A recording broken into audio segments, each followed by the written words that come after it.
Biblio fools. All right, let's go. Let's do Alrighty. this. Welcome to Biblio Fools, Bitches, and Bizzards. I am Evan Cannell, joined by Kyle Dunshee. What's good, Kyle? It's good. It's good. I'm happy to be here. Happy to be alive. You're not happy to be alive. I'm happy to be alive. I'm grateful to be alive. Yes. There we go. That's We'll take good. it. And McKylan Rowe. McKylan, what are you up to, dude? I feel like you've been all over the place. I like how it says in the script. It says McKylan plugs his shit if he wants to. I'm just leaving Only the if you door want to, open. Mac. But What do I don't do? you dare. Is there anything for me to plug? I got the Joy S Foundation. I have my other podcast, Call Your Mom. My girlfriend performs stuff. I'm in stuff. Is this plug going good? And people, It's going really good. Yeah, I think the people are going to love it. So let's dive in. A quick refresher on what this show is. We're three guys who like to read books and tell jokes and pontificate into the void. So it works out for our listeners. Yep. Because bless your hearts, you want to read books, but it just takes so goddamn long, so you don't. But don't trip, chocolate chips. We read the books. So we'll just tell you what happened, and you can check them off your list and move on with your lives. So you wrote jokes for this? He did. You came prepared. Yeah, Don't you know what? drink Here's the thing. chocolate chips. I heard a guy say that over a decade ago, and I've been trying to use it unironically in conversation ever since. I think about it almost every day, and I was like, I just got to script it. So we said it. It's a big milestone for me. How did Hold on. he say it to you? I was apologizing to him, and he said, "Don't trip, chocolate chip." And I've never felt more like not tripping. Is it an older black guy? It sounds like an older black guy saying. No, dude. No, he was the white Really? trash. He's one of the worst people I've ever met. But that's a story for another time. Today's book, honestly, here's the thing. This is like don't read the book, we'll read it. But this one you might want to read because I haven't read a book this exciting, maybe ever. It's called American Kingpin, The Epic Hunt for the Criminal Mastermind Behind the Silk Road by Nick Bilton. I love it. It was a good book. One of the most engaging reads I've ever had. I disagree. Don't read the book. Well, I can be in the middle and tell you guys barely read it. Okay. I've even got like 4 or 5 pages. Oh my gosh! So are you learning? Are you I'm on a learning, journey with the But audience here? I'm excited. I did a bunch of research outside of it because I was like, oh, I don't have time. Nice. A week ago, Mac told us, and I quote, "I'm gonna freebase this shit in a week." And I thought to myself, he's not gonna freebase that shit. In And a week. you guys were right. Don't be mad at me. Never. Just don't Kyle's pretend mad. like you. No, just don't pretend like you know the story like you did last time. Oh yeah. Leave Evan to fill in the gaps. Okay, last time wasn't fair because I just didn't understand. I didn't understand stuff, But you did read the book. but I read the book. True. It's just that I'm an idiot. True. These are two separate things. It's gonna be great. Yeah, It's gonna be we're- good. We're going to get there. So, in a nutshell, for those who are hearing about it for the first time, the Silk Road was essentially the dark web Amazon.com for drugs and guns. So the book reads like a fictional crime thriller, but it's true, and somehow it's still unfolding. Like as we speak, things are happening in this story. So we'll go all the way through the present day to recent events that the book doesn't even cover. The book follows Ross Ulbricht, a Boy Scout raised by good parents in Austin, Texas, who breaks bad in a major way. This kid has hella merit badges. He was not just a scout; he was a super scout. So That's right. ambitious mother effer. Yeah, so be careful with those merit badges because they might teach you the wrong lessons. I think that's the moral that I took away from this. Is that you don't be a Boy Scout because you can Boy be good at Scouts. the wrong things. Correct. Well, there's a lot of stuff with the Boy Scouts, so what we don't. If we want to get into it, Kyle's face, so bad. So pissed off. Oh man. So just a filler in for everybody who's on the pod, who's listening to the pod. Kyle's mad. Kyle's in a bad mood today, which I like.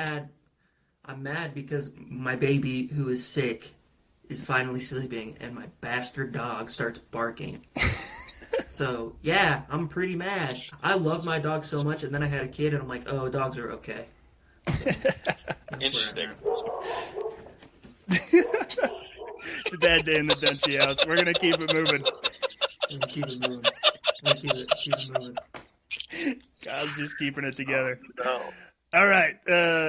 So where were we? Silk Road. He breaks bad in a major way by creating the Silk Road from his college apartment and grows it to $1 billion criminal empire that traffics everything from heroin to fake IDs to rocket launchers. Yes.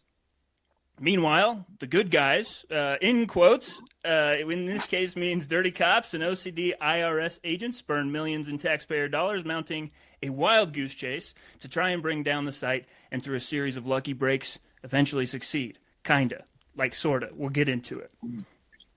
What'd you think, boys? The Silk Road is fascinating. I always thought it was a trade route in China, but no. There is a thing in China called the Silk Road, isn't there? Yeah, it was a thing that was used often, and so Clever Ross thought, I'm going to name my website where I sell the most illegal drugs and guns of all sorts, and I'm going to name it the Silk Road. So the Silk Road, as we're referring to it, is this illegal website where he just sells all sorts of drugs, all sorts of guns, and everyone's having a good time on the Silk Road for the most part. So because of what I know about Ross, I think that he's just like a real big nerd, right? Clearly, from what he gets, he's a nerd, right? But between the Dread Pirate Roberts, which we'll learn about later, his cool little name, and the Silk Road thing, this dude's a nerd because the Silk Road, I think, is in like a bad Jackie Chan action movie. It is also that. It is, right? And so I'm like, so he's just. He's not even stealing from good, other than Breaking Bad. He's not even stealing from good content. That's true. But when you get to create your own world, you kind of just get to play by your own rules. So let's break down Ross. Who is Ross Ulbricht? So before that, though, we would like to thank the sponsor of this podcast, Poppy. Prebiotic soda. Each flavor contains 30 calories or less, making it a popular choice for those seeking delicious, low-calorie beverages. And we just want to thank you, Poppy. Thank you for being our sponsor, even though you don't know yet that you are. And call us if you want to make this thing official. We're doing this for free. This is just for the love of the game. If you got a product that good, hey, we'll throw it out there. I'm manifesting. I like that there's a chance that eventually these podcasts get popular and just get ads auto put into them, and then we're doing our own ads inside the episode. I'm never going to stop plugging Poppy, okay? Hey, drink Poppy, kids. My favorite flavor is the Doc Pop. Yeah, it's just fine. Back to Ross Ulbricht. Aside from running a billion-dollar drug empire, he was just a nice kid from Austin. So he was really smart. He is above average smart. Didn't really care a lot for flashy stuff. He's a granola. He's like kind of a hippie guy. 100%. He like makes it a point of pride to live off of like only a certain amount of clothes and live in dingy places. He wants to be this very minimalist, and he is. He's very much just like naturally this minimalist guy who doesn't need a lot, but is also a genius, and as we're going to learn, has a lot of pride, wants to make an impact on the world. So this is my question, because we always talk about our main characters of our books, because we've done a lot of like nonfiction, so they can make, they kind of make whoever the hero of our novel is, we kind of get a sense of them judging on the reading. What is this guy? Give me a ranking on his douche level. Do we like him? Do we not like him? Is he more of a Luis Elizondo? Is he more of a what was the guy from Stranger in the Woods? Chris Knight. Chris Knight, where he was like our hero, even though he was a dick. But where do we kind of land on Ross? Kyle, I'm curious to hear your thoughts. I really liked Ross in the beginning. It doesn't take a lot for me to like someone. You just have to be a nice person, and it states very clearly that Ross is a nice guy, even though he's like a genius. He's a really nice guy, and so I really liked Ross at the beginning. But then at the end, I'm like, this guy's terrible. This guy's he's a mega. He's not the worst person in the world, but he is like a prideful son of a bitch. For sure. Yes. And so even though he's a nice guy, but he's also kind of dumb.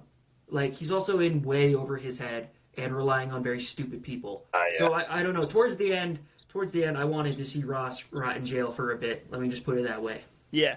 It sounds like he's kind of like the guy from War Dogs, the Miles Teller and Jonah Hill characters from War Dogs. Or if you've read that book, I don't remember their names though. But he's does he land with those kind of guys where you're just like, oh. We'll get into like jerks. The weird like similarities between this story and Breaking Bad, but he's a very Walter White type guy. He's just like so I he's feel a like piece of shit. Well, but like similar to like if you took Walter White's like whole like his essence and put him in like a college kid, he's got this whole like I'm doing this for the good of the people thing. Like he really sees himself as good, but then he gets lost in the sauce and he's a drug dealer. Weirdly similar. You're never a good person if you're a drug dealer. You're killing people. No, but he's justifying the whole time that he's a good person, and he's constantly having to justify that more and more. But we'll probably get into that. That's not what good people don't constantly have to tell you that they're justify good. Their actions. Like, no, I'm doing this because I'm a great guy. I'm telling you. He does a lot of that.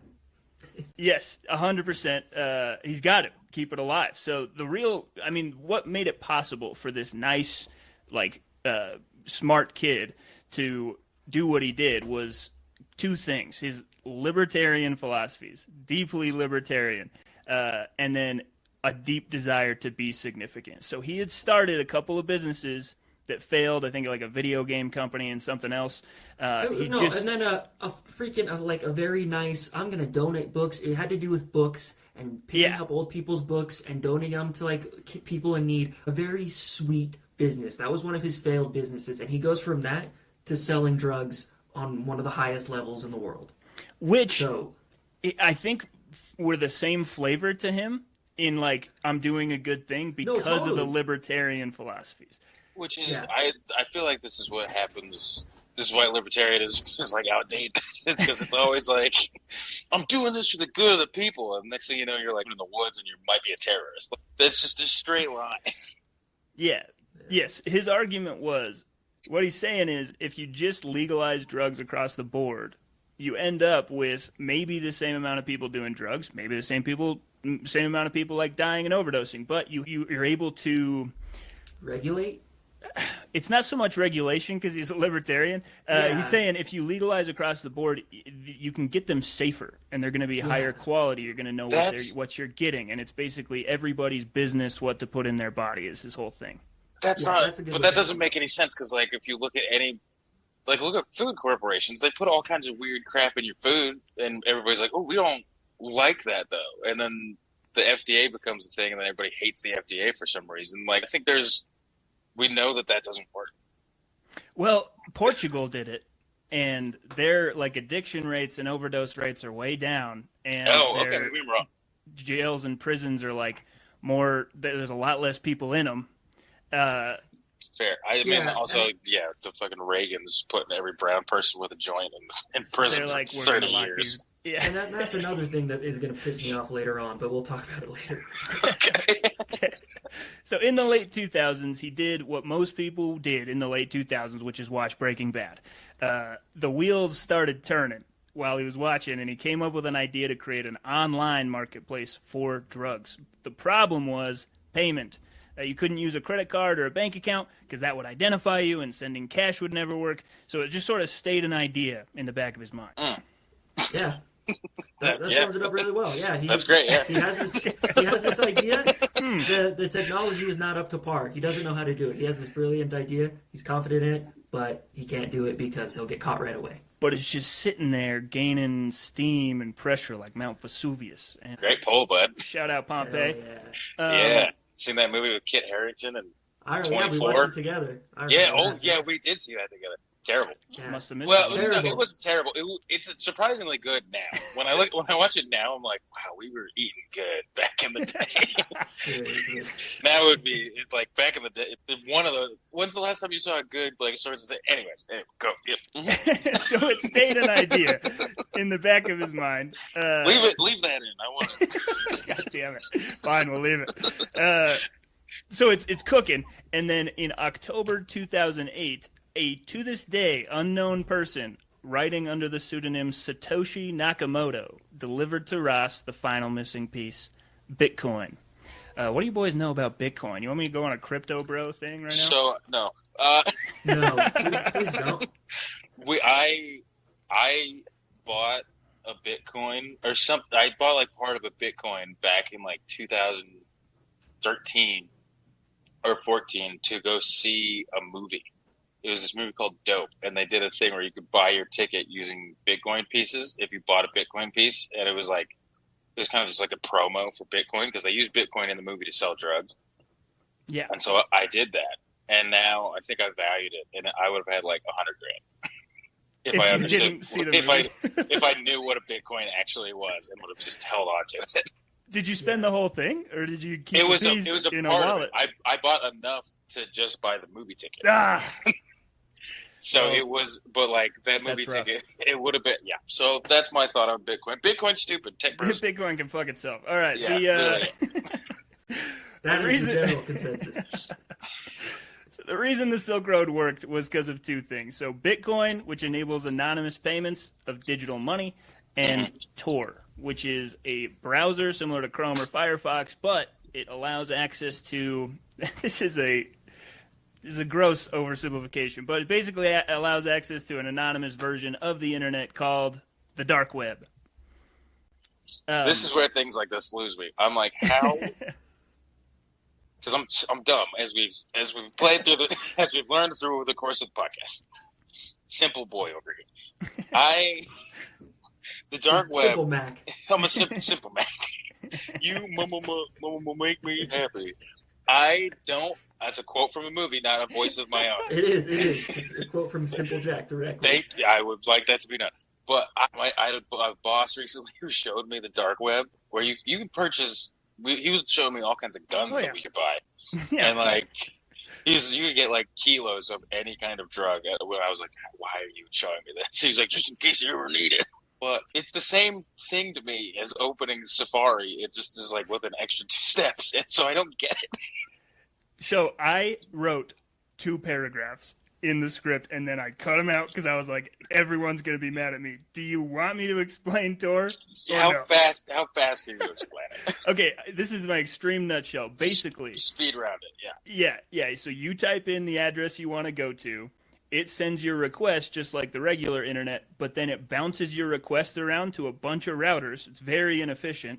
And then you finally get to the website that you're wanting to get to. But on the way, each of those bounces only has a part of the puzzle. And so no one router has enough information to trace the request from source to like point A to point B. So you're just passing information around, but it's anonymous. And so the Silk Road doesn't know who is there. And nobody but you knows that you're accessing the Silk Road. This is the same shit as Dungeons and Dragons. This is some Dungeons and Dragons nonsense. With map, and it's beautiful and elegant. Beautiful. Yeah. Ironically, developed by the U.S. Navy. So take that, U.S. Navy. They gave it to us. So, you just called it beautiful. Take that compliment. Well, it's just that now it's just exclusively used for crime. So I don't have anything against the Navy. I don't know why there was some vitriol behind that. I don't know where that's the most from. American thing ever, though. It's like we made this thing, and now it's for crime. Yeah, 100%. Oh no, everyone's addicted to crack. Oh, whoops, we did that, and now no, no. We made the stock market. Oh, looks like now people commit fraud. Oh, God. Oh, look at us. What are we doing? Should we go to Iraq and stop communism? Oh, no, they're terrorists now. You're conflating things, but that's the gist. Okay. Again, dumb man, I don't know what I'm talking about. These are just the ramblings. I love it. So, let's get political. Let's do it. No, we're gonna. Don't you fret. I think that the combination of Tor and Bitcoin produces the Silk Road every single time. I think it's inevitable. So Rick Rubin talks about how, like, if an idea to create something comes to you and then you don't act on it, it will likely be created by somebody else, not because that person stole your idea, but just because that idea's time had come. It's almost as if the universe is trying to make that thing happen. is willing a drug selling dark web into existence. Yeah. I think they're totally like it was inevitable. It was completely inevitable once these two technologies became, up and running. And sweet little Ross, who is at this point sweet, is he was the first one to jump onto it and really ran with it. So in that way, good for him, for being ahead of the curve, thinking. It's just how he ran things and became things that made me a little angry boy. Yeah, nobody talks like this about like Frank Lucas when he was getting heroin straight from Vietnam. Everybody's like, monster! That's right. Oh, Ross, Seriously. sweet boy. Like, clever Ross. Sweet little Ross. Ross, you're so smart. He loves playing the drums at college. He did. He was big about that drum circle thing. Yeah. We're going to get, he crosses the bridge. Okay. So he took the site live February of 2010.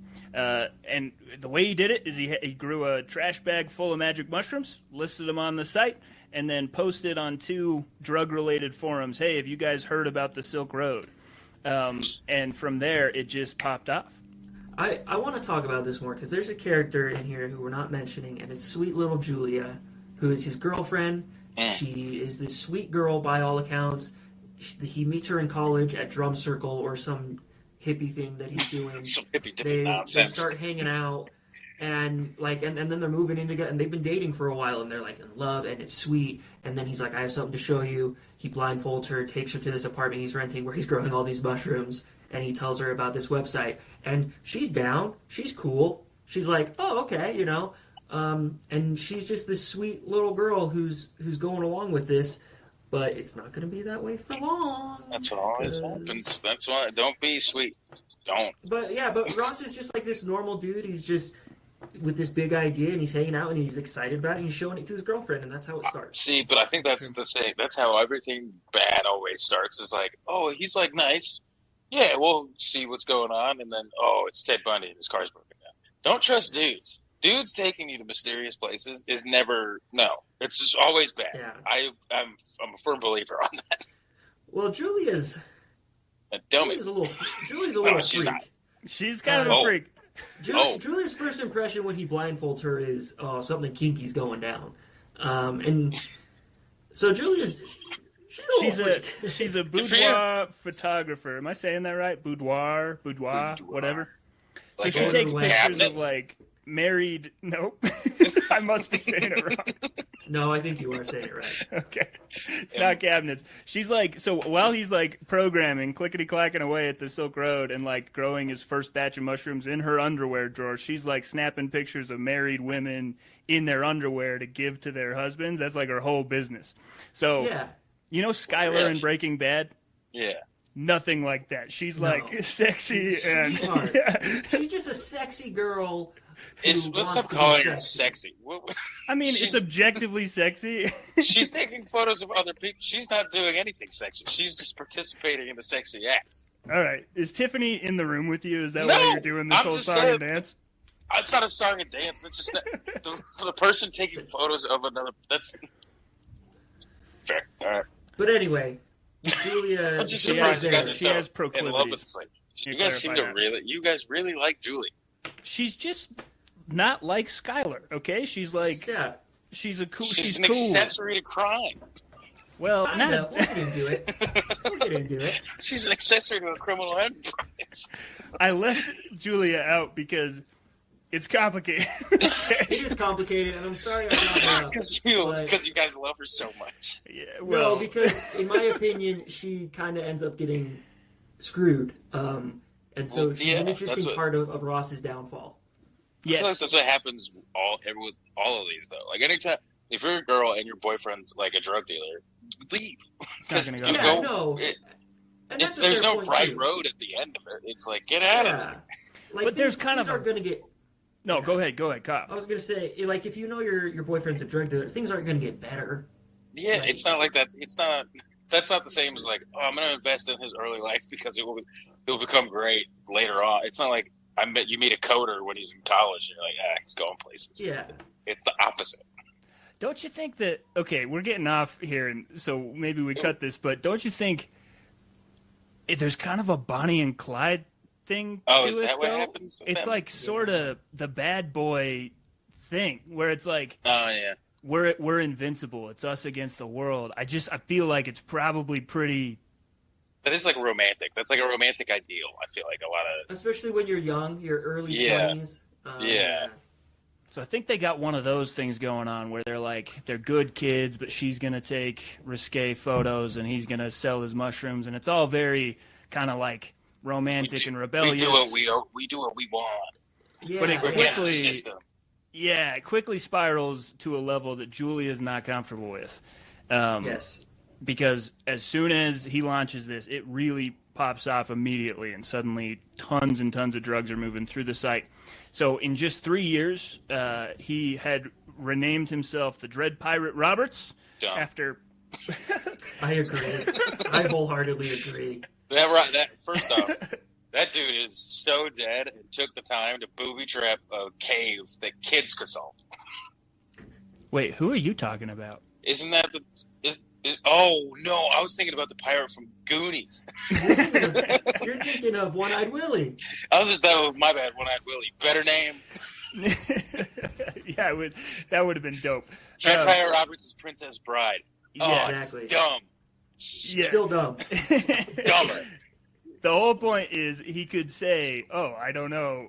I started the Silk Road, but the Dread Pirate Roberts took it over," because it's like a title that can be passed. Yeah, and passed along. Oh, and that's the romantic, like, loser in him. Yeah, no. Yeah, it's all an Totally. adventure Well, for it's- Ross.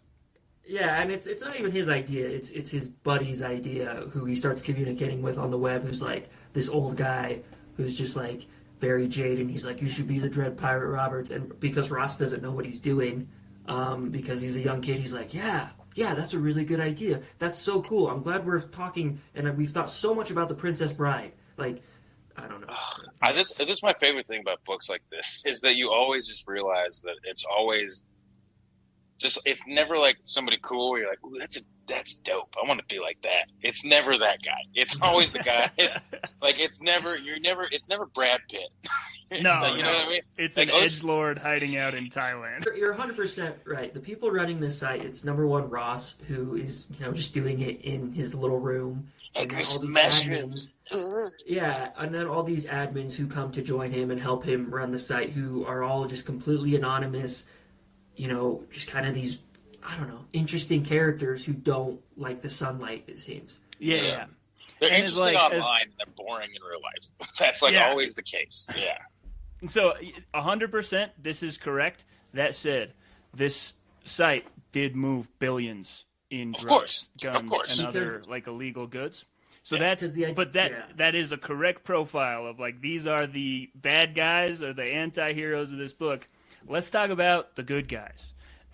So Also again, bad guys. Again, They're also also bad guys. So, yeah, we got a mix here. So this is we gotta. There's way too much to go into like a ton of detail, but we got to introduce some of the main characters here.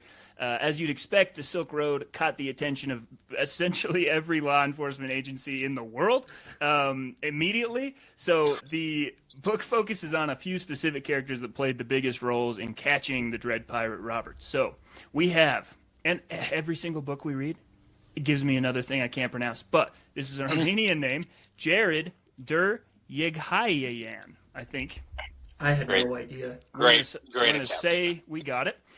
He's a hothead, doesn't get along with others. Low-ranking officer from Homeland Security. He mounts a campaign seizing drugs that are coming through the Postal Service, and then he flips dealers and buyers, who then become sources of information, and pieces together the story from that angle.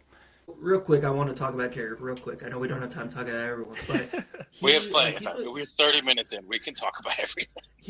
he's the first person we're introduced to. He's the son of immigrants, and he didn't like going to college because he didn't like people telling him what to do. He couldn't make it in the FBI, all these things. So he's very much this underdog who's ready to take on this crazy site that's peddling billions in revenue in drugs and stuff. So he's kind of the hero we want. He's got a wife and a kid, and he's working so hard to try to figure all this stuff out. And you just can't help but root for the guy despite his weirdness. That's how I felt. I'm like, I just want him to succeed so bad.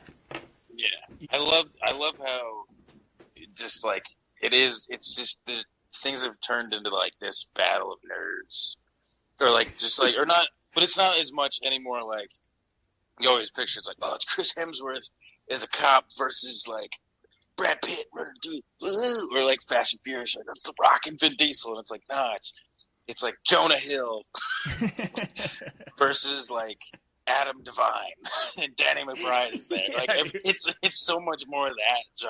Or it's like, oh, it's Philip Seymour Hoffman. He's like obsessed. One of the greatest. But it's like Philip Seymour Hoffman trying to track down Joaquin Phoenix. Yeah, it's not these handsome, like they're not. It's just not what you would expect. They're very it's not cool and like this cool like thing you have in your head where it's all cinematic. No. It's like a bunch of people at computers just like, hopefully we get one of them. And it's time consuming and it's like very arduous. It's not fast. Yeah. Yes, 100%. We've got another. So, Mac, it's a good like introduction to our next protagonist here, Chris Tarbell of the FBI. So he's kind of like a man's man. He's like, we're gonna do our work and then we're gonna meet at the bar and then we're all gonna take drink dillbacks and then somebody's got to drink from the tray. He's like a grown up frat boy who is also it's Bill Burr. It's Bill Burr, dude. Oh man, we're casting this. I'm casting this movie. Yeah, just a picture in my head. And but his specialty is the cybercrime, the technical side of it, and so he's like looking for servers. Eventually finds a server and is able to decrypt it. And that narrows the search down by a ton. So he had already taken down like a very notorious hacker group, right? Like, and then right on the heels of that, he got looped into the Silk Road. So he's kind of like he's the superstar, catch the bad guys, you know. He's the Chris Hemsworth. Yeah, sure. he is. Yeah, he's just Ross just immediately ran into like the best of the best of like the really? FBI and like the IRS and shit. That's crazy. And like Anna said, when you're using a technology developed by the government to move drugs on the postal service, and all of this is like happening untraceable underneath your nose, you're gonna get some like really competent people trying to find you. Yeah, dude. And the next one, I already cast this guy. I don't know if you saw it in the freaking script, but I did. So Gary Alford. So he is an IRS agent. So we get the IRS, the most terrifying of all. The scary. Everybody fears them. Yeah. Took down Capone. The author makes a big point about his character quirk, which is he reads everything that he reads 3 times. Obsessively. Every single thing. Oh, so he has OCD. Yeah. Like yeah. Oh, yeah. Yeah. But he's also... Like, we meet him later on in the book after we've got to know Jared and Chris and these other characters, but we quickly learn that this guy is, like, miles ahead of them in terms of smart. Like, he is the brilliant one, for sure. You know, he's the smart one that is gonna make progress on this, even though he's the least likely because he's, like, IRS. And all they have is, like, oh, Capone. Yeah. They've been talking about that since he was caught, but there's actually some really legit people working there, I guess. Yeah. They bring him in to try and not anymore. They all got fired. Oh, yeah. R.I.P. the IRS. Not really. Well, I don't know. I'm split on that. Wow. Emotional turmoil. Let's get back to Gary Alford. So, yeah, he reads everything 3 times. They bring him in to try and identify some fraud, some angle, something they can pin him with besides, like, drug trafficking because they know it's going to be hard. So they're just trying to get as big a case against him for when they finally arrest him. But he gets obsessive about it. He goes full Jake Gyllenhaal from Zodiac, and he pieces together who Ross is. And he's just working in a corner office, and nobody knows about him. Nobody thinks to ask him anything, but he's got the whole fucking thing figured out. So he figures it out. And Gary, I disagree with your casting, and I'm sorry. I think he's more of a Denzel. Let me see Gary. Oh, my man. Yeah. Okay. My man. He grew up in, like, the Bronx. Like, he came from... No, dude. You lost me.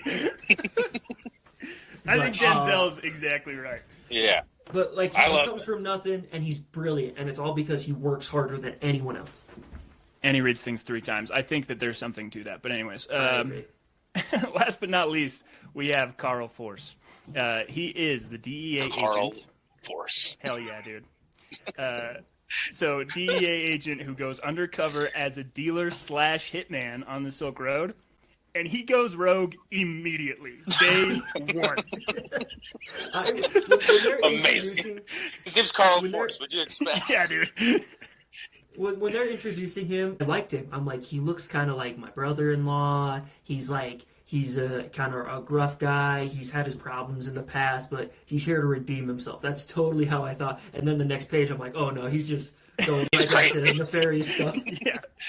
He's dude. got no moral compass. He's just like, I'll shoot somebody right now. Straight up, dude. He's a pent-up, like, washed up. He used to be super cool and undercover in narcotics, and then he, like, fucked up his marriage by cheating with a bunch of women and got lost in the sauce. And so now he's, like, working a desk job, and he's just incredibly resentful.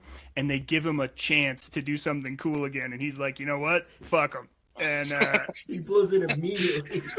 He blows it. What if I blew this chance that you just gave me? What? Not only does he blow it, but he ends up torturing innocent people. Yeah, we're gonna get. Really Yeah, dude. It's so Scorsese, it's insane. So, all right, who are we casting as Carl Force, by the way? Who is See, now I want Jesse Plemons. Hell yeah. That's good. Because I feel like you'd be like, oh shit, he's bad. Yeah. Yeah, 100%. I love this.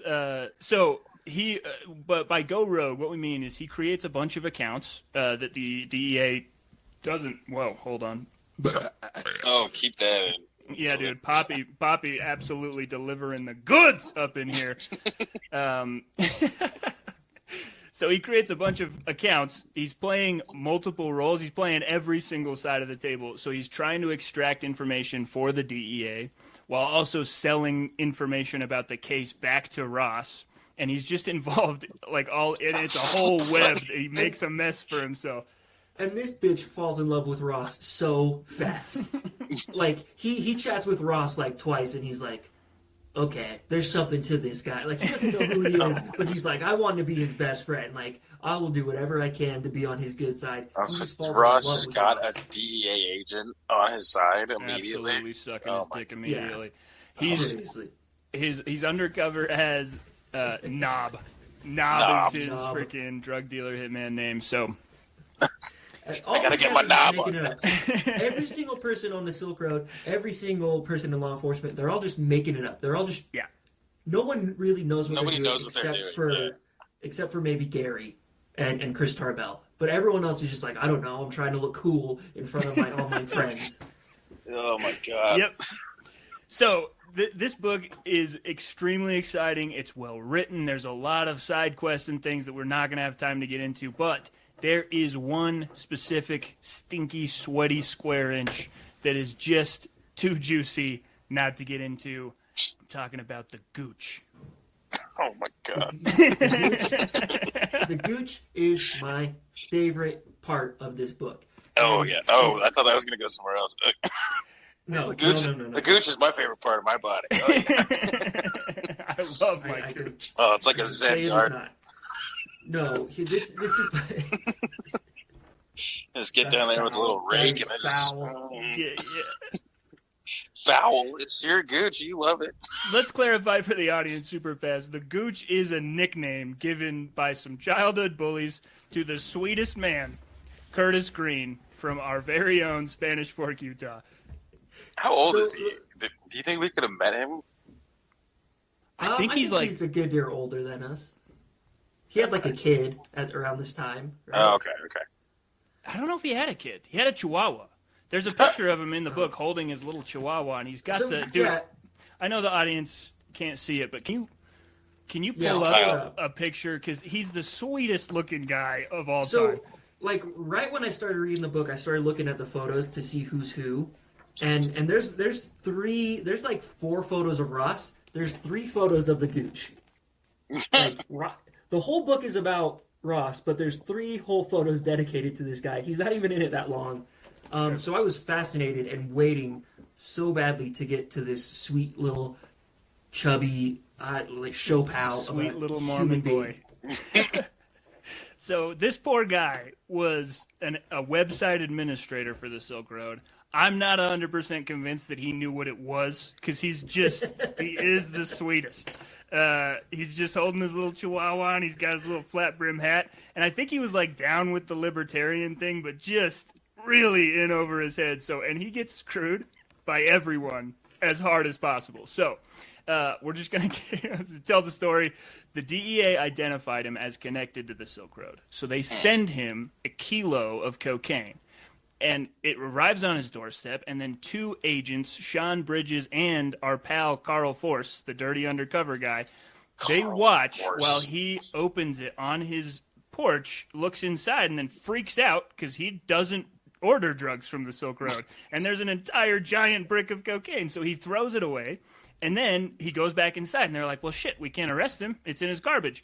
And then he panics because he thinks someone might find it in his garbage, so he goes back out, pulls it out, and then brings it inside, and they just storm into his house and arrest him. So we're starting off with just straight-up entrapment. That is plain and simple.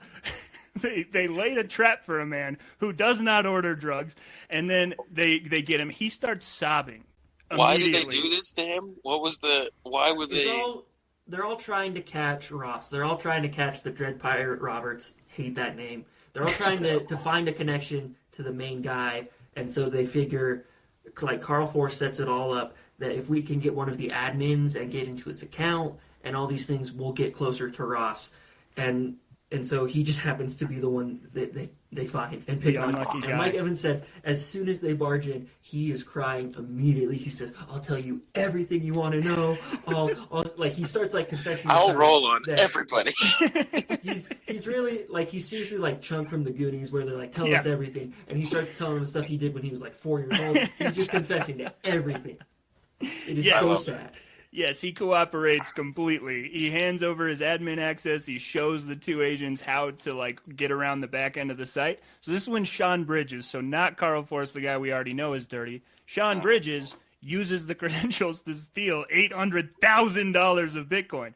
The Dread Pirate Roberts, obviously, he sees that, and so he contacts Carl Force, who he thinks is just some random drug dealer or a hitman. He has no idea that he's talking to the guy that arrested the Gooch. And he tells him to go torture the Gooch to get him to return the Bitcoin that was stolen. Oh, no, the Gooch. So, a few things are happening here. We're seeing Ross get, like, really dirty now. Like, he's ordering people to be tortured. He's like, I need my money back. Nobody steals from me. But he's also dumb. So he's consulting people online who are anonymous, and one of them is a DEA agent. So he's like, how do I do this? And the DEA agent says, well, you got to torture him. Yes. Is that correct? Yes, it is Carl Force's idea. He's like, Russ is like, I don't know how to do this. When someone steals $800,000, like, is that torture level? Is that kill level? And Carl Force is like, torture level. We're going to torture this motherfucker. So he doesn't know, though, that the Bitcoin was actually stolen by his partner. So he literally thinks the Gooch took it. And so they are going to, like, stage the torture. And so by stage, I do mean hold his head under real water over and over again to try and get him to really actually pay back the Bitcoin. And he so they're staging it. They are just torturing him. And he is just crying in between freaking, like, getting dunked. And he's like, I don't know where the Bitcoins are. And he says, I'm just a good little Mormon boy. I didn't do nothing. And they're like, back out of the war. They talk about so much. He's sobbing the entire time. This grown, poor pudge of a man is crying the entire time. And they keep torturing him. Yes, and Sean Bridges is standing right there, knowing full well he took the Bitcoin the whole time. And Carl doesn't know. So then the Dread Pirate Roberts eventually is talked into killing the Gooch, and so he orders a hit on him. He pays Carl Force, the DEA agent, $80,000 in Bitcoin to kill him. So Carl at that point just calls the Gooch and says, you have to fake your own death. And he tells him how to make it look like he drowned to death. His wife then has to take pictures of her husband, like pretend dead on the floor. And then he has to literally, like, this isn't in the book, but I did some extra research. For months after that, he has to crawl around his house so that he can't be seen through the windows because he thinks he's being watched and everyone thinks he's dead. So this guy, it's just like a nightmare for the Gooch. It is bad, and there's photos of his staged murder where it's clearly just him with soup on his shirt, but Ross doesn't know better because Ross has never killed anyone, so he's like, oh, that's proof of death. Is this guy with soup all over his shirt laying down acting like he's dead? Oh my god. It's bizarre. Why? So, Oh man. when shit finally hits the fan later, and they round everybody up. So the Gooch pleads guilty to drug conspiracy, and the judge lets him off with time served just because of how horrific that whole ordeal was. Yeah. God. He's just What do had you a think? Well, yeah. I want to hear your thoughts on the Gooch, Mac. I want to hear your unsolicited thoughts on that whole ordeal. I'm just so horrified for the. I don't understand his involvement. I don't get why this is happening to him. Like he shows up at random and is just brutally tortured for nothing. And then that's like my biggest nightmare. It's like just randomly you just are involved in this crime. It's like every good movie. You're just randomly involved in a crime spree thing, and then people are asking for a hit on you when you haven't done anything. Like he's just there. He was just trying to maintain a website. Yeah, he was just trying to be pals with his online buddies and look cool. Don't go online. This is my moral. Is this story is just avoid the internet because it's not safe. That's right. If you use Tor one time, DEA agents will send a kilo of cocaine to your house, and then your life becomes an absolute nightmare. Yeah. You're just like, oh, this is cool. I didn't know I could get into the dark. Oh God. Yeah. Oh man, and it's so mean that everyone calls it like it's this name that bullies gave him in high school, and then the DEA and the cops find out about it, so they start calling him that. Like he can't escape this terrible nickname. He has a horrible existence.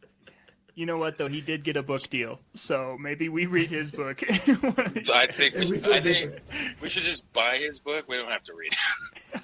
Just to be do a nice. sidebar episode. Yeah, just a little. We'll do that side story where we're just like, hey, we read the Gooch's book. It's not good. Okay. All right. Moving to the end. Let's wrap it up here. After a long investigation, the FBI flipping a Silk Road employee, the read everything 3 times guy identifies Ross, and after weeks, they finally find him. They follow him around, collect as much evidence as they can. Now it's time to take him in. So in October of 2013, the day after the Breaking Bad series finale, Ross, I just find that so insane. Like, it's so bizarre. The parallels, I don't know. I mean, you should be inspired to do things from film and TV, but not just straight up steal a whole personality and job.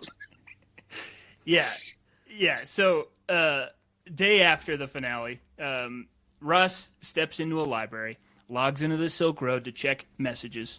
He hears a commotion behind him, and he turns around to see what it was. And when he turns back, the lady that had been sitting at the table next to him has stolen, like yanked his laptop away, so he couldn't activate the kill switch and encrypt the evidence. And agents just come out of the woodwork and pin him down and cuff him and take him away. Just one of the agents was a table. Gotcha. It's like, That's always how it is. Like they get him good. They catch him by surprise. Yeah, I mean, good. yeah, He's not this criminal mastermind in my mind. He's a little nerd, so I'm just like, yeah, get him. Not because I want to be clear. I am a nerd as well, but this guy's a criminal. Yeah. That's why I'm being so hard on the nerd part of it. But here's the thing. This whole book, this happens towards the end of the book. The whole book is all these crazy events, all these people working so hard to catch this guy. They're going across agencies. It is a process to find Ross. And the whole time, Ross is becoming more and more of a dick. And Ross is becoming more and more full of himself. And he breaks up with Julia because he's married to the site. And she wants him back, and he's like, oh, and she becomes Christian, and she's like, don't you believe in God? He's like, I think I am God. Like, he becomes this real douchey guy. And so even by the time he's caught, he's so confident, he's like, I'll probably get out of this. Even though they have his laptop. It's like, you dumbass. How are you going to get out of it? They got it. And I mean, he's like crazy rich right now, right? Too, like he's just dripping in cash. Yeah, he has so much money. He's not using it. He's still like bumming and living on couches and crap because that's he how can't he use it, right? Like, how would he even use all this money without? Yeah, the IRS obviously already knows, but like, how do you? But he's just gotten so cocky and so prideful at this point. And you honestly, at this point, I wanted to see him get taken down. I wanted to see Jared Derberyinian. I butchered that name. I wanted to see Jared go from nothing to capturing this guy. I wanted to see Gary. Like, I wanted everyone to succeed in catching him, and I wanted to see him brought to justice so bad. Yes, Yeah. and brought These to are just justice. good guys. Yes. So it's all very the unencrypted laptop did contain millions in bitcoins, like hundreds of millions in bitcoins from commissions on billions worth of drug sales, hundreds of incriminating chat logs, a very incriminating journal that he was keeping. This dumbass kept a diary. He kept a diary. Yeah, he writes everything. and the whole time, he hasn't just ordered one hit. The Hells Angels are playing him, and they're like, hey, man, this guy's threatening to hack your site. Should we kill him? And Ross is like, yeah, I'll give you $800,000 to kill them. And then the Hells Angels fake a death and send it, and they're like, he's taken care of, but no one actually died. And the amount of fake deaths in this. Really? And the whole time Ross is keeping chat logs like, I ordered a hit on this guy. Dear diary, I ordered a hit on this guy. Nobody steals from the Dread Pirate Wobble. It's like, shut up, dude. He's become insufferable. It's all there, including pictures of the IDs of all the other Silk Road employees. What is he doing? Because he gets paranoid, and correct me if I'm wrong, Evan, but he gets paranoid and he's like, I need to know who my admins are, so you need to send me your ID. And he saved all of them. So, I would be like, no. Yeah. I'm leaving. You idiot. Like, what if you get caught? And so God, I can't get caught. Credit to Chris Tarbell. Ross was everything hinged on that kill switch. And Chris was like, when we caught the hackers, we got them all at the same time, and we got all their laptops but one, and it almost took the whole operation down because the guy was able to encrypt it. Thankfully, that hacker used a stupid password, and so they were able to break it with like a... Never mind. So that's insane. It doesn't matter. So he learned his lesson, and he was like... So it's so insane. SWAT is on their way because the FBI is like, we're using SWAT, and Chris is like, if you use SWAT, you're going to lose all the evidence because he's just going to encrypt the laptop, and then you have nothing. And so SWAT is on the way, and he's like, we have to do this before SWAT gets here. And so they do the whole thing and pull his laptop away. Like, it's I feel like most crime stories are like an expose of how much the cops suck and like ruin crime scenes. And there's so many examples of that. This one, they freaking came through. They knew what they were doing. They knew their stuff. At this point, the FBI has teamed up with sweet little Jared, and they're all combined. And all these guys we've come to learn are now there to take on the bad guy, and they finally get him, and they do it perfectly. Yeah, it could not have gone better. Yep. Wow. There's a script on it ready to kill the whole thing. If something gets plugged in, they find that, they kill it. They take so they had a whole computer forensics team that does awesome work, and they get backups and backups and backups of backups. So, anyways, they had him dead to rights. Good. Interestingly, it's really good. Huh? It's so good that it it happened. And he's the justice is happening. So, interestingly, even though they did take down the Silk Road, immediately there's another Silk Road just called Silk Road 2, along with countless other sites that operate on the exact same principles. So you can buy drugs, you can buy anything on the dark web. Like right now, you know this because your boss apparently walked you through the whole thing. We could buy grenades. That was the biggest thing. I was blown away. He was just like, yeah, you can buy grenades. Like, not to get him in any trouble. I won't say what his name is, but he told me that he had already bought 3 guns. There you go. And had them. And I was like, and he walked me through the process, and they mail it to you. You open like a fund, and then you give them access to the fund, and then they take the money out, and like they transfer money into this fund that you opened anonymously, and then you also transfer money in, and then they just take out all of the money and put their name on it or something like that. And I was just like, oh, so that way if you don't get the gun, you have some kind of security or something? Something like that. And so he bought 3 guns this way, and I was like, and this is this year, this is 2025. This happened, all this stuff happened 12 years ago. Yeah. And I'm like, so the Silk Road, the sequel got even better. Yeah, so the ideas time had come. and they got Ross, but they did not in any way destroy what he built. So the online drug marketplace, unencumbered by the government, Ross's dream really did come true. Unfortunately for him, though, he was sentenced to 2 life sentences and will spend the rest of his days in prison. Yes, we got him. 2 life sentences seems harsh, but you know what? Kids overdosed on his drugs. Like, people died. This was not a victimless crime. And so the book ends with Ross being in jail for a long time. And they catch all his dumb buddies who he's been contacting, all these other cosplay guys who have been trying to be hard online. They catch, and like, justice is served. And I put the book down, and it was an interesting character study in Ross, and I put the book down, and I'm like, that book was so freaking good. It had me at the edge of my seat. I got what I wanted. The good guys win. I love it. It's amazing. I'm like, now I'm still gonna read it. It's incredible. So, fast forward 11 years to 3 months ago. Here it's all ruined. And Ross Ulbricht is a free man right now, as we are speaking. Now! Yeah, he's just walking around somewhere. I knew I recognized his name. Wow. Who pardoned him? Who do you think fucking pardoned him?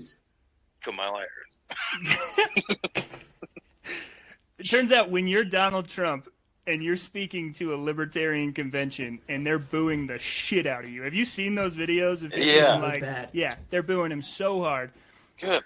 And everyone is holding up signs that say "Free Ross," and you think to yourself, "Wow, tough crowd. How do I make them clap? I love when they clap. I have to make this crowd clap. What do I say? I say, Ross Ulbricht, great guy, the best guy, really an incredible guy.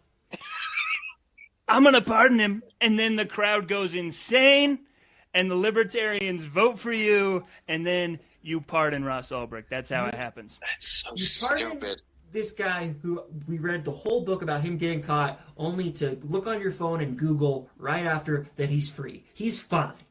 He's destroyed lives, but he's fine. He's out of prison. And he's ordered multiple hits. He destroyed the Gooch's life. Yeah. But you know what? He's fine. He's out of prison now. He looks healthy as ever. Everyone's like, he did his time. I was so mad. Like I said, 2 life sentences is a lot. It is, but it's so bizarre that they all wanted him. Like, why did these libertarians want him free? So let's talk about the Free Ross movement for just a second. So the idea basically is that the evidence for the murders is just basically from chat logs and things. All that there is like him saying that he had people murdered, but there's no bodies, no evidence of anybody dying, right?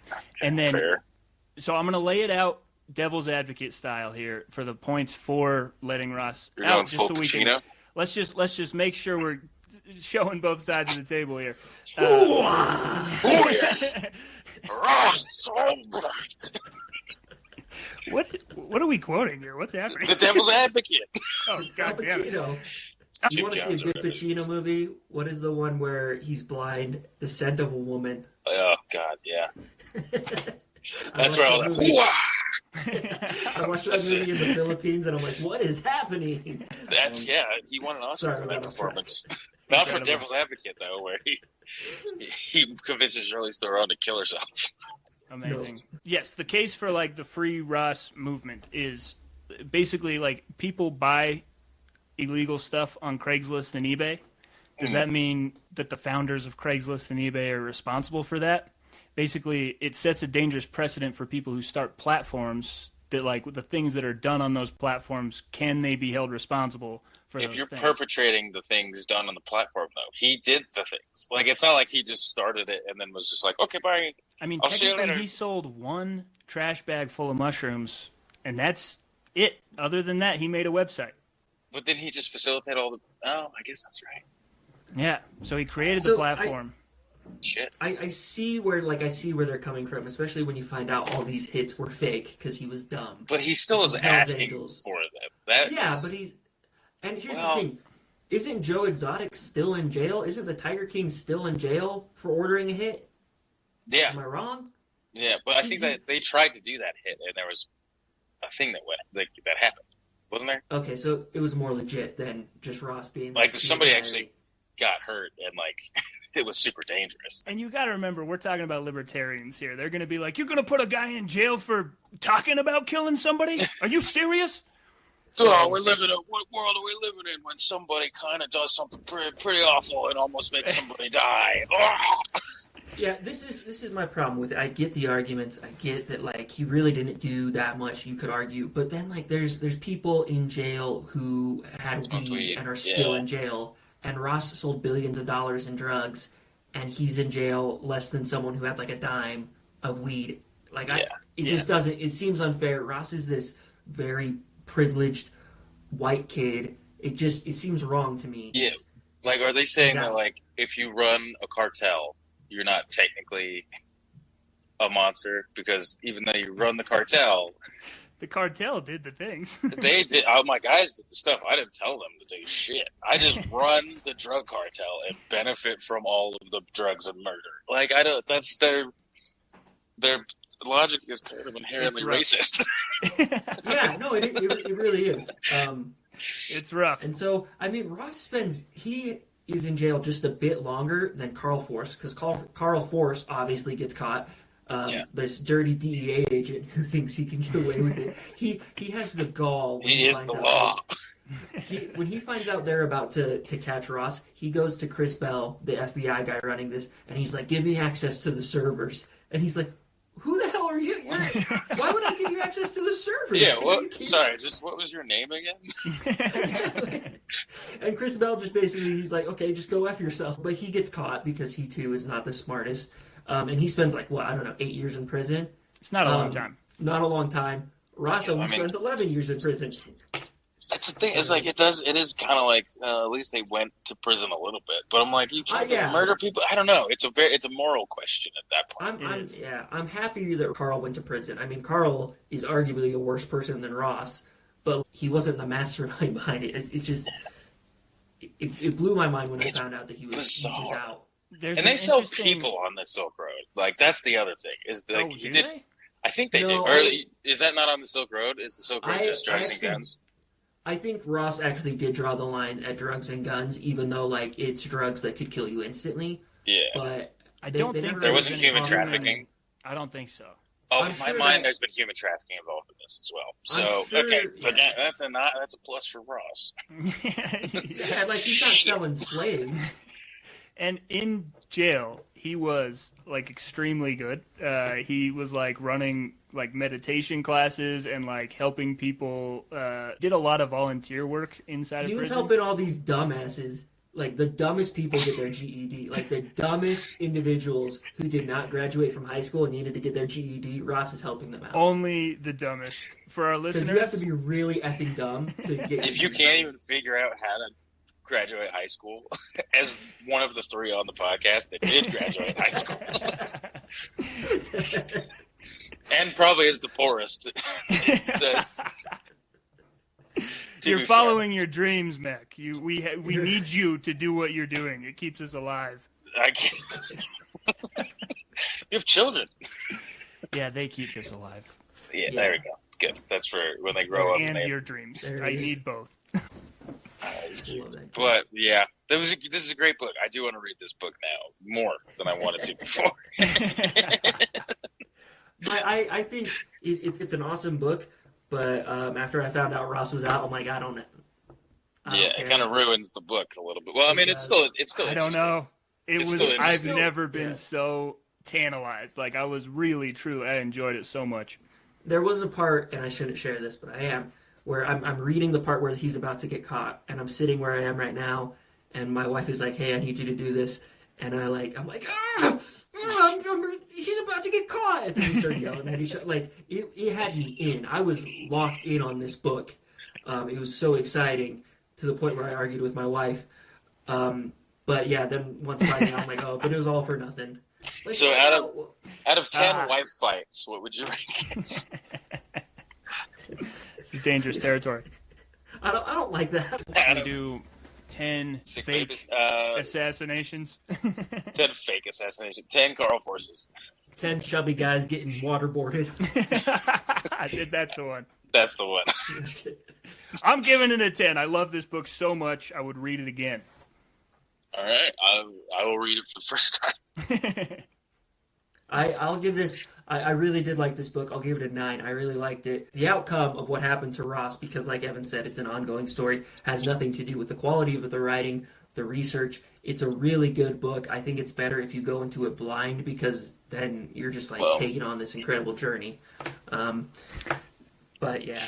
So if you listen to this podcast, it might not be as good. Yeah, you know everything now. Because we spoiled everything. Yeah, it's what we do. We're the Bibliofools. Mac, what do you? Do we allow Mac to rate it? I think we should allow Mac to rate it. I'll rate the podcast. This has been one of I will put this one. This top 3. We've done 4. Yeah, out of 4.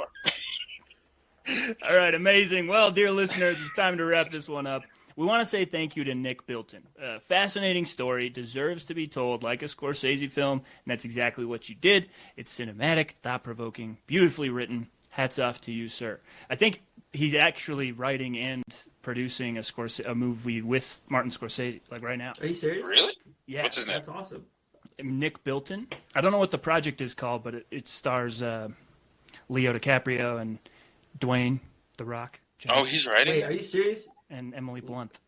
So. Oh, Nick Bilton. But I want the this guy. inventor. He wrote on the. I know. Started The on Rock Idol, doesn't. Yeah. and it's untitled Hawaii set crime thriller. Just the name of it. With Emily Blunt, The Rock, and Leo, directed by Martin Scorsese. As angry as this book makes me, I'm angrier that The Rock is going to be in a legitimate movie like that. I'm excited. Take that, The Rock. What if it ends up being great? Then I'll eat my words. I'll eat them. I'll eat them good. I can't wait. Honestly, can't wait for that. I want this guy behind this Scorsese movie, so it's I'm excited. So, do we thank Ross? You know what? I'm not thanking Ross. Ross can lick my fucking gooch. Here's the thing. Ross is... Good point, Mac. Ross is... now that he's out of prison, he is probably drowning in women. Because, Kyle, I don't feel bad for him at all. He's not drowning in women. He's poor. He's poor with his stupid little computer. Dude. No, what? He's gonna make a killing. He's a Bitcoin deity. Yeah. Dude, if he gets on Joe Rogan, which a lot of people are pushing him to do the podcast circuit, he'll be set for life. He's probably Oh God! He's gonna be fine. He's gonna be fine. He's gonna be like the Wolf of Wall Street guy and the Catch Me If You Can guy. They'll use him as like government consultant on things. So Ross will be fine. So weird. We'll acknowledge Ross. Anyways, we're having fun doing this show. We had fun. If it happened, Kyle, you look like you got something to say, bro. I do. Thank you. I want to thank the Gooch. Let's thank the Gooch. I want to thank Curtis Green. Not only does he live in Utah, and that's great, but he was one of the most entertaining, albeit sad, parts of this story. But thank you, Curtis the Gooch Green. I want to thank you. Yep. We should track him down and meet him. Crack a poppy to the Gooch. Crack a poppy to the Gooch. Crack a poppy. The podcast is over. You guys are free. I'll never stop. We're having a good time. We're having a good ass time doing this show. Stop. I respect it. I love it. If this podcast happened to make it to your ear holes, thank you sincerely for joining us. We'd love to hear from you. Email us at bibliofools@gmail.com. If you have a book recommendation, we'd love to hear it. If you want to tell us how we ruined your day, we'd love to hear about that too, and we'll ruin it again. I swear to God. Shout out to Evan for creating the website. We will have a website up and running. And we have this email now. And unless you want to read a lot of books about trees, because that's all I want to read, please suggest us a book. Yeah. Do it. Save us from Kyle's tree books. I just want to read books about trees. Oh, God. I mean, I could probably stay and learn something. Just in general. Hopefully. Yes. Yeah. Count on it. Yeah. We love you. Goodbye. Goodbye. Thank you. You can leave now.